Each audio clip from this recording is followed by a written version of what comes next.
The power of words is redoubled in names. The most redoubtable were proper names. To utter or to write a name was to disentangle mixed forces and to rearrange them according to the name. It was to create the named object. In the esoteric tradition, the name of an object was identical with the object itself. Referring to Egypt, Maspero writes, "Nothing existed that had not received a name, and whoever lost his name lost his personality and his independence." The cartouche-shaped amulet had the double property of securing the deceased the possession of his name, and of acquainting him with the names of the gods he wished to summon. It was generally left empty to prevent the sorcerers or enemies from knowing the name of the mummy and using that knowledge for an evil end. According to Lexa, Egyptians believed that anything that had no name did not exist. To erase the name of a dead person meant, therefore, the suppression of his personality and could prevent his soul from reincarnating itself in it. This is what many pharaohs suffered at the hands of their successors. The hammering of names, writes Capart, was not the result of blind fanaticism. It was the work of a determined will.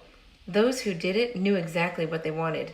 On the other hand, in cartouches, the first sign, which is the sign of the sun, was respected.